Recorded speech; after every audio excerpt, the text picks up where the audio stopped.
Você está exausto ou exausta de tentar ser forte o tempo todo? Jesus tem um recado para quem não aguenta mais fingir que dá conta de tudo. Hoje, no devocional de número 106, seguimos com o tema A Felicidade que o Mundo Não Sabe Reconhecer. E o trecho bíblico que nos guia é de Mateus, capítulo 5, versículo 3 a 10. Felizes as pessoas que sabem que são espiritualmente pobres, pois o reino de Deus é delas. Felizes as pessoas que choram, pois Deus as consolará. Felizes as pessoas humildes, pois receberão o que Deus tem prometido.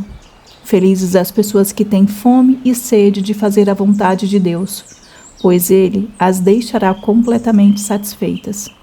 Felizes as pessoas que têm misericórdia dos outros, pois Deus terá misericórdia delas. Felizes as pessoas que têm um coração puro, pois elas verão a Deus. Felizes as pessoas que trabalham pela paz, pois Deus as tratará como seus filhos. Felizes as pessoas que sofrem perseguições por fazerem a vontade de Deus, porque o reino do céu é delas. Prazer, eu sou Raquel Campos, coach e uma cristã que busca crescimento diário. Te convido a seguir comigo nessa dose de inspiração e fé no nosso devocional Caminho de Lapidação. Esse trecho bíblico ele faz parte do Sermão do Monte, um dos momentos mais profundos do ministério de Jesus. E o que ele faz aqui é muito forte. Ele pega tudo aquilo que o mundo normalmente chama de fraqueza, perda ou insignificância e chama de felicidade verdadeira. Isso devia soar estranho naquele tempo, até porque continua soando estranho hoje, né? Para a lógica comum, felizes são os fortes, os admirados, os que vencem sem chorar, os que não precisam de ninguém, os que têm poder para se impor. Mas Jesus começa de outro lugar.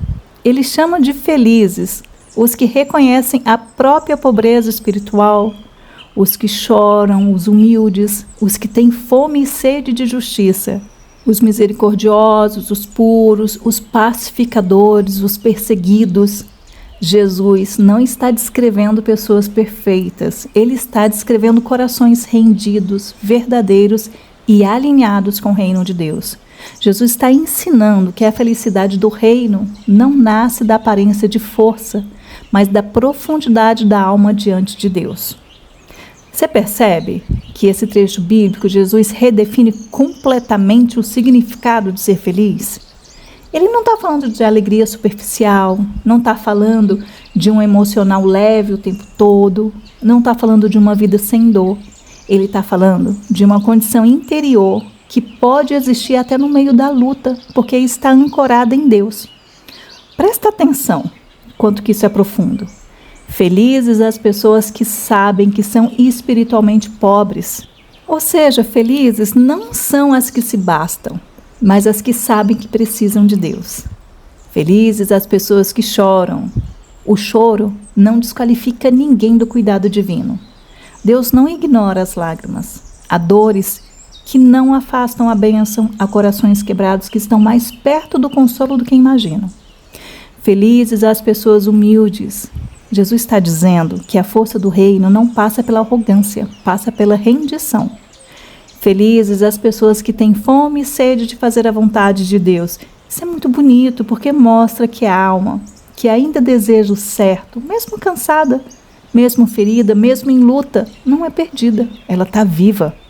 E assim o texto segue, como se Jesus estivesse dizendo que a felicidade que vem de Deus não depende de parecer invencível, depende de pertencer ao reino.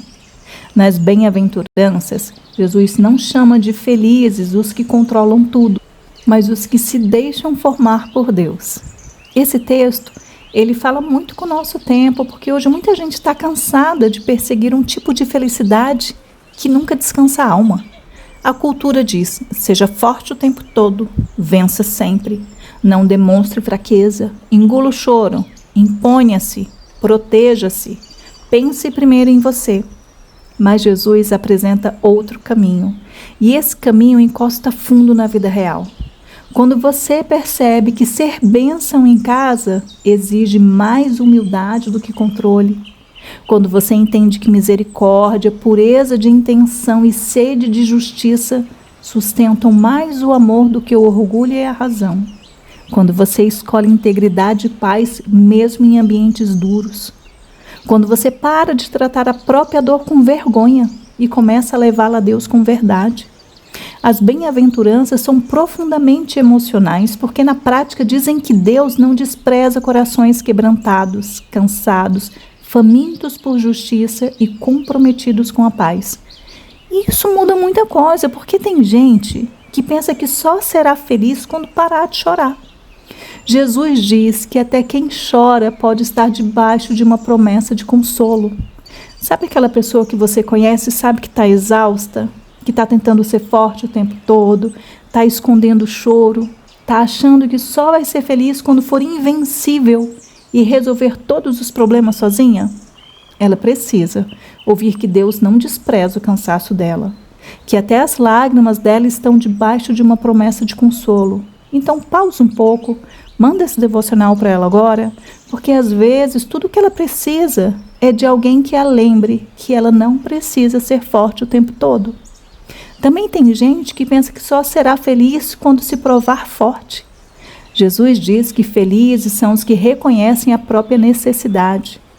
Outras pensam que pureza, misericórdia e humildade são fraqueza. Jesus diz que isso é linguagem do reino. E com esse trecho bíblico, eu resolvi fazer uma ponte com a lei da correspondência. Porque essa lei, ela nos lembra que o interior e o exterior são profundamente ligados. O que acontece dentro da nossa alma molda a forma como a vida é vivida por fora. E Jesus mostra isso de maneira muito clara. As bem-aventuranças não começam com conquistas externas, elas começam com estados internos. Pureza espiritual, quebrantamento, humildade, fome de justiça, misericórdia, pureza de coração, compromisso com a paz. Jesus está ensinando que o reino de Deus começa dentro e depois transborda para fora. Que o coração é alinhado por Deus. Aí a vida começa a refletir esse alinhamento. Essa ponte ela é muito importante porque no mundo de hoje as pessoas tentam resolver tudo por fora. Imagem, resultado, performance, posicionamento. Mas Jesus vai para o centro da pessoa. Ele mostra que a verdadeira felicidade não nasce da maquiagem emocional da vida. Ela nasce de um interior visitado, tratado e governado por Deus. E é justamente por isso que alguém pode estar chorando e ainda assim está no caminho da bem-aventurança. Porque Deus não está olhando só o cenário, Ele está olhando o coração. Então agora vamos pensar com sinceridade. Em qual dessas bem-aventuranças você mais sente que Deus está falando com você hoje? É na pobreza espiritual? Você percebe que já tentou ser forte sozinho, ser forte sozinha por muito tempo e precisa voltar a depender de Deus? É no choro? Você está vivendo uma dor silenciosa e precisa lembrar que Deus não despreza lágrimas honestas? Ou é na fome e sede de justiça? Existe em você um desejo profundo de viver certo, mesmo no meio de cansaço e da luta? O que hoje tem falado mais alto dentro de você? A lógica do reino ou a lógica da pressão? Você tem tentado resolver tudo no controle, quando talvez Deus esteja te chamando à humildade e misericórdia? Você pode estar alimentando defesa e orgulho quando o reino pede pureza de intenção e trabalho pela paz? Talvez você tenha tratado sua fragilidade como fracasso, quando Jesus a trata como lugar de encontro com Deus.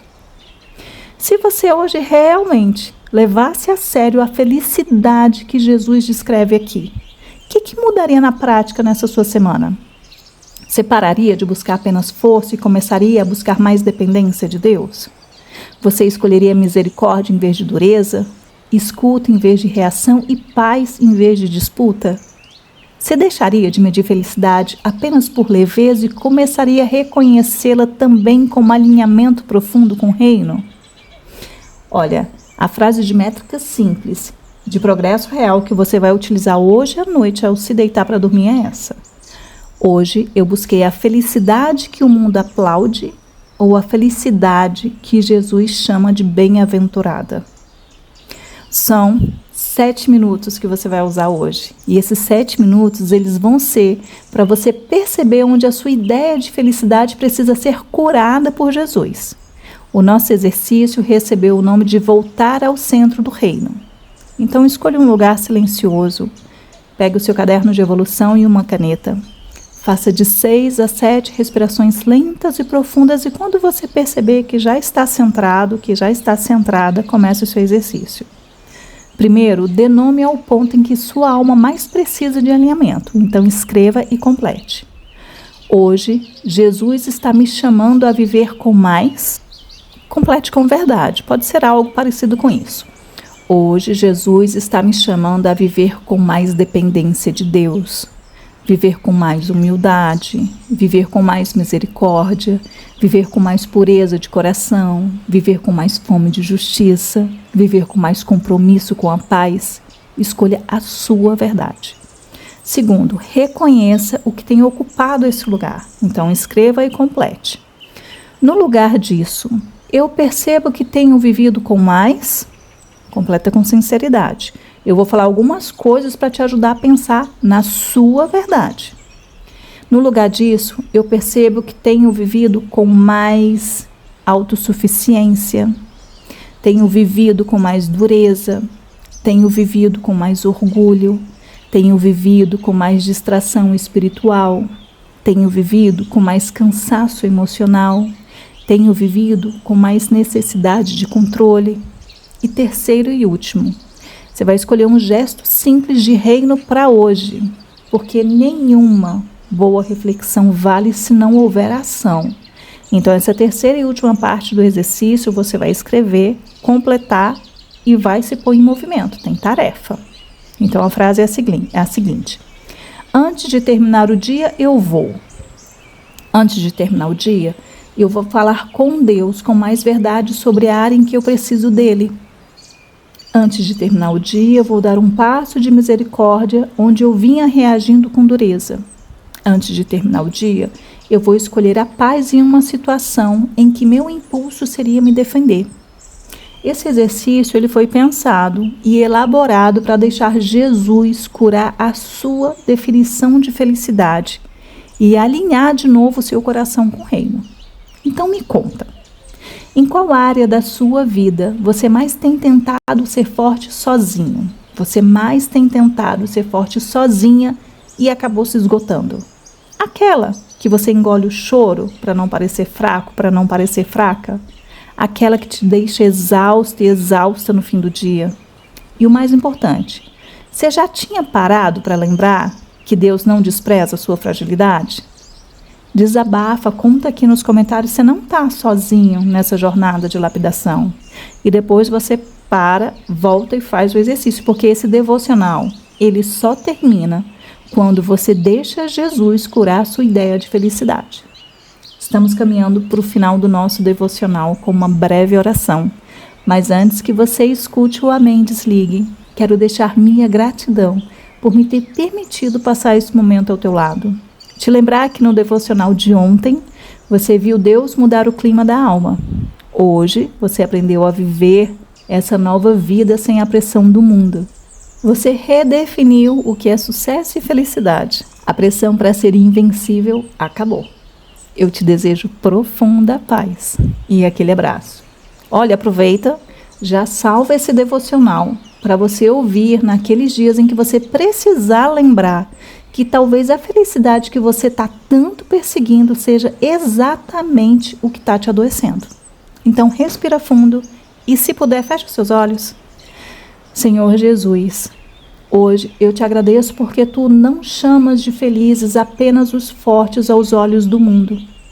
Tu chama de felizes os quebrantados, os humildes, os que choram, os que têm fome de justiça, os misericordiosos e os que trabalham pela paz.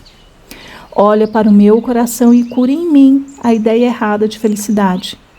Onde eu tenho buscado força sem dependência, me faz voltar. Onde eu tenho endurecido, me faz ser mais manso, me faz ser mais mansa. Onde eu tenho chorado, me consola. Onde eu tenho me perdido, me alinha de novo com o reino.